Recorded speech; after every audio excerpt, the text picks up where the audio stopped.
Hi everyone, today we are diving deep into something super important. It's the secret sauce behind every great product you love. We're talking about product design, but not just making things look cool. We're talking about smart design. Think about it. Why do some products just feel right? Why do some gadgets become instant hits while others just don't? The answer is almost always in the design choices made way before it ever hit a store shelf. It's about thinking ahead, planning every little detail, and making decisions that will save you time, money, a lot of headaches down the road. First up, let's talk about speed. Time to market is a huge deal. You have a brilliant idea, and you need to get it out there. The key is to design for a short development cycle. This means you need to be realistic from the very beginning. Avoid overly complex features that will take months or even years to perfect. Instead, focus on the core value of your product. Nail that first. You can always add more cool features later in version 2 or 3. Your first goal is to get a working, lovable product into people's hands as quickly as humanly possible.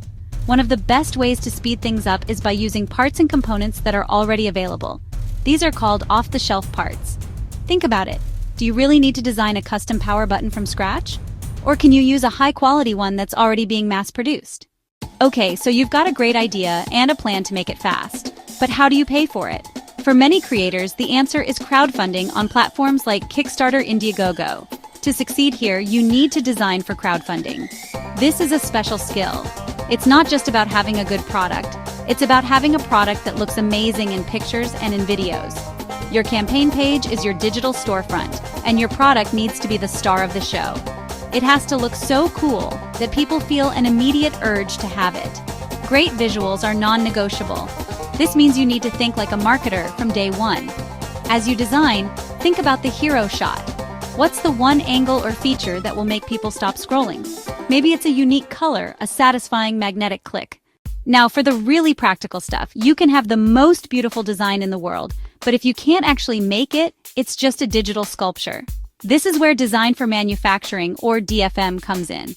It means designing your product in a way that makes it easy and cheap to produce in large quantities. This involves thinking about the tools and processes that will be used. For example, if you're making a plastic part, you need to think about how the molten plastic will flow into the mold. You need to keep wall thicknesses consistent to avoid defects. This is a huge topic, but a simple rule is to talk to your manufacturer early. Don't just finish your design and throw it over the wall. Find a potential factory and show them your designs while they are still in progress. They are the experts. They can give you incredible feedback that will save you a fortune. If you change this curve just slightly, we can make the part twice as fast. This material is very expensive. Have you considered this alternative? This collaboration is a secret weapon for creating products that are both high quality and affordable to produce. Closely related is design for assembly, or DFA. How do all the individual parts of your product come together? Your goal should be to make this process as simple and foolproof as possible. One of the best ways to do this is to reduce the number of parts. No one wants to create a product that breaks after a week. You want your creations to be loved, used, trusted for a long time. This requires designing for quality and reliability. Quality isn't something you add at the end. It must be baked into the design from the beginning. This starts with choosing the right materials. Don't pick a material just because it looks cool. Research its properties. Is it strong enough? Is it scratch resistant? Will the color fade in the sun? Choosing a slightly more durable material might cost a few cents more per unit, but it'll save you from customer complaints and returns. Design for testing. Think about how you'll verify it works as you design. This is design for test, DFT. For electronics, add small metal pads on the circuit board, test points, where machines can probe signals. Your product's journey doesn't end when it comes off the assembly line.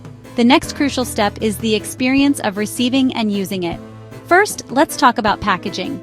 The package is the first physical thing your customer will touch. It's the unboxing experience. Design for packaging means thinking about how your product will be protected during shipping, but also how it will be presented. The design should be frustration-free. Avoid those awful hard plastic clamshells that require scissors and, honestly, a tetanus shot to open. Use clever paper inserts. Use tear strips. Use a design that makes unboxing feel like opening a gift. The packaging is also a branding opportunity. It's a physical billboard for your company. The design of the box, the graphics, the materials you use, it all communicates something about your brand. Is your brand fun and playful?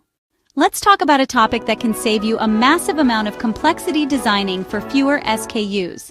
SKU stands for Stock Keeping Unit, and it's basically a unique version of your product.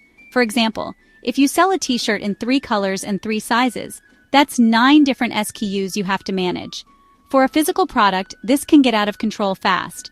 Every SKU means a separate inventory to track, a separate forecast to make, and a separate spot in the warehouse. It creates a ton of administrative overhead. The more choices you offer, the more complicated your business becomes. The solution is to be smart about customization.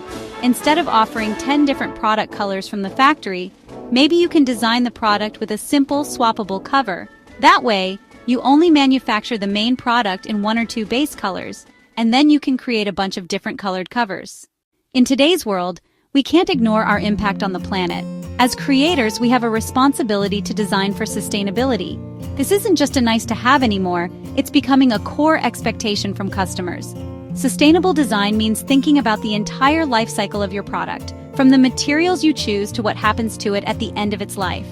It starts with material selection. Can you use recycled materials, recycled plastics, aluminum? Can you use renewable materials, bamboo, cork? These choices can significantly reduce your product's carbon footprint. Show product made from bamboo and recycled plastic with minimalist cardboard packaging next to it. Beyond the materials in the product itself, think about the sustainability of your packaging. This is a huge one. We've all received a tiny item in a giant box filled with plastic air pillows. It feels wasteful. Aim to make your packaging as minimal as possible. Use recycled cardboard. Use paper-based fillers instead of plastic. Can you design the packaging to be reusable for something else? So, we've covered a lot of ground. From the first spark of an idea to its final days, every design choice you make has a ripple effect. Let's wrap it all up. Smart product design isn't about a single magic bullet. It's about a holistic mindset. It's about thinking like an engineer, a marketer, an accountant, and a customer all at the same time. It's about balancing creativity with practicality. Your goal is to create a product that is desirable for users, viable for your business, and feasible to manufacture. These 3 things have to work together. Let's quickly recap the core lessons. Do you have any questions about the import process?